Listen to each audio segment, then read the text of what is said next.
জীবনে চূড়ায় পৌঁছানোর জন্য মনের জোর প্রয়োজন। সে চূড়া এভারেস্ট হোক বা আপনার পেশা।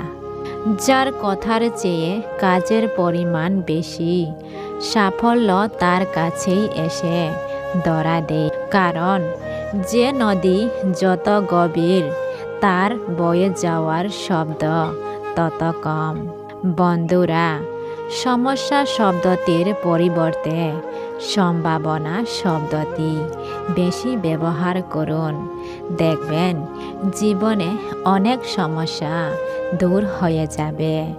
প্রতিটি কাজ করার আগে অন্তত একবার নিজেকে জিজ্ঞেস করুন যে কাজটি আপনি কেন করবেন।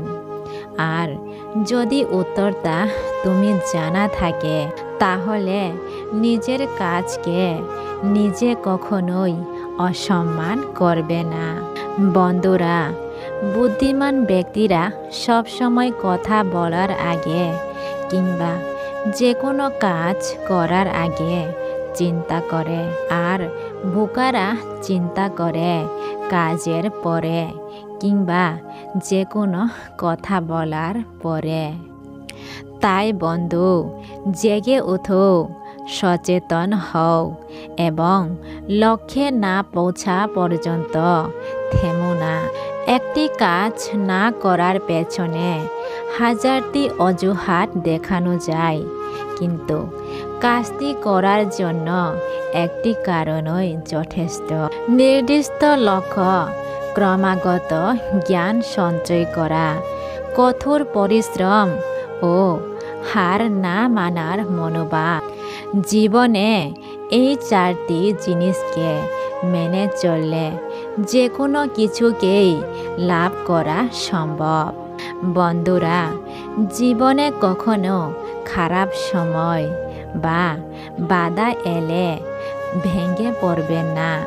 জীবনের খারাপ সময় বা বাধা আমাদের ধ্বংস করতে আসে না, বরং আমাদের ভিতরের অপরিসীম শক্তির বিকাশ ঘটাতেই আসে। বাধা এলে তাকেও বুঝিয়ে দিন যে আপনি মোটেই নরম মাটি নন। নিজেকে এতটা সামর্থ্য করে তুলুন, আপনার পরিচয়ের চেয়ে আপনার কর্ম এই সৃষ্টির কাছে সবচেয়ে বড় উপহার হয়। সুযোগ যদি আপনার দরজায় নক না করে, তবে আপনি সুযোগের দরজায় গিয়ে নক করুন।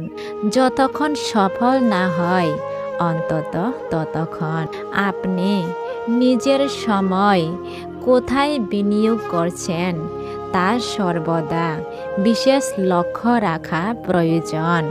কারণ সময় নষ্ট করা অর্থের অপচয়ের চেয়েও শতগুণে খারাপ।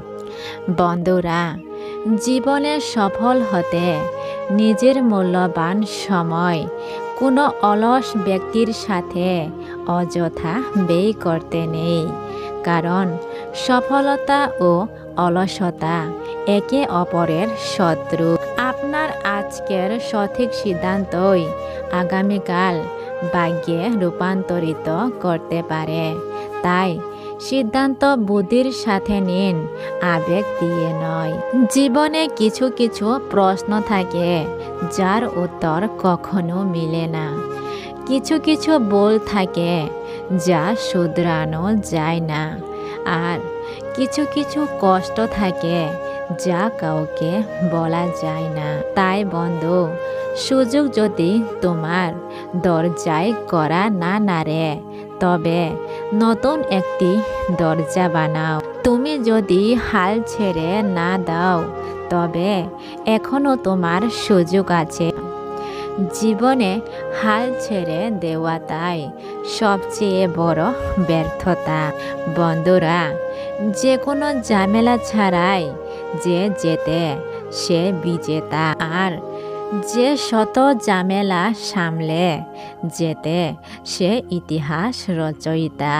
অসম্ভব কথা তার আসল মানে এই যে তুমি এখন প্রকৃত সমাধান খুঁজে পাওনি। জীবন হলো একটা কঠিন পরীক্ষার নাম, যে পরীক্ষায় প্রত্যেকের জন্য প্রশ্নপত্রটা ভিন্ন ভিন্ন। তাই অন্য কাউকে অন্ধভাবে নকল করতে গেলে পরীক্ষায় ফেল করাটা স্বাভাবিক। বন্ধুরা, পরাজয় হলো মনের ব্যাপার। কেউই পরাজিত নয় যতক্ষণ না সে মন থেকে পরাজয় মেনে নেয়। তাই নিজের মনকে কখনোই পরাজিত হতে দিও না বন্ধু। যথাস্থানে পা রেখেছ কিনা তা আগে নিশ্চিত হও, এরপর দৃঢ়ভাবে দাঁড়াও। প্রিয় বন্ধুরা, এতক্ষণ ধৈর্য ধরে আমার কথাগুলো শোনার জন্য সবাইকে অসংখ্য ধন্যবাদ। এরকম আরও নতুন নতুন প্রেরণামূলক কথা শুনতে ভিডিওটিকে লাইক এবং চ্যানেলটিকে সাবস্ক্রাইব করতে ভুলুন। দেখা হচ্ছে পরবর্তী নতুন এক ভিডিওতে নতুন কিছু প্রেরণামূলক কথা নিয়ে। ততক্ষণে সবাই ভালো থাকবেন এবং সুস্থ থাকবেন। ভিডিওটি পুরোপুরি শোনার জন্য এবং পুরোপুরি দেখার জন্য সবাইকে অসংখ্য ধন্যবাদ।